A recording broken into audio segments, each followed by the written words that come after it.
Okay, so the shoulder joint is the most complex joint in the human body, at least of the appendages. So we've got the most range of motion in the joint, close to 360 degrees, and it's not complex enough that the movement starts from the arms. It's also facilitated by the scapula. So anything that we do in shoulder movement, we want to be working on both. So initially, we can start off with flexion and extension. Okay, so in terms of shoulder flexion and extension,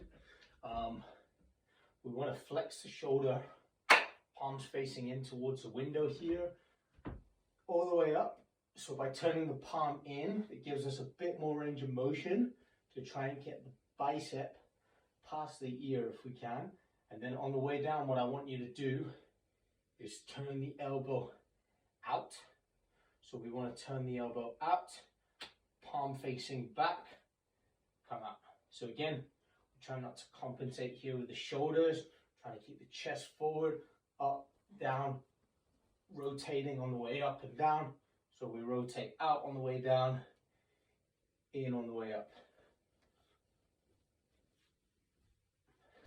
The next movement is horizontal, internal, and external rotation. So keep your arm out to the side. We're going to pull it in as far out as we can, pull it out.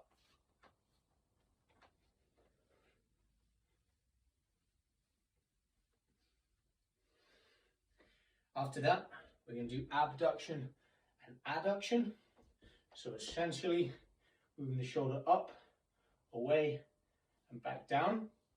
So it's important to note here that if we just move the arm, the shoulder starts to get stuck within the collarbone and the whole shoulder girdle area.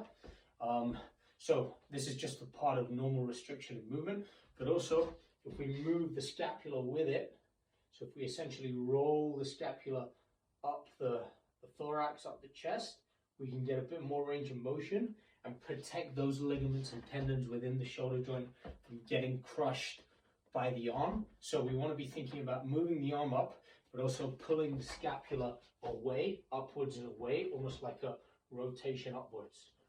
So we're coming up to there.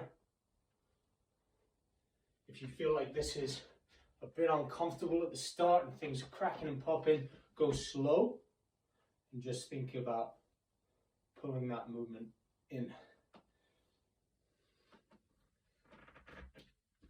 Next, we can do internal and external rotation.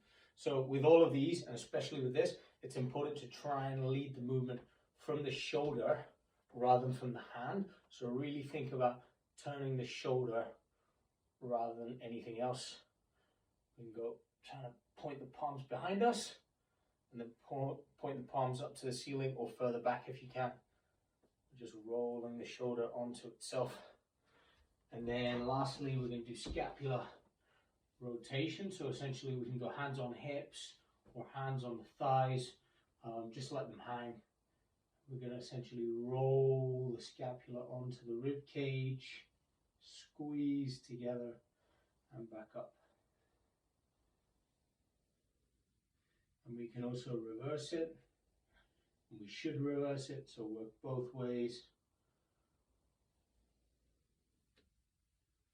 Learning to pull the scapula onto the chest and onto the thorax, kind of like a train on railroad tracks.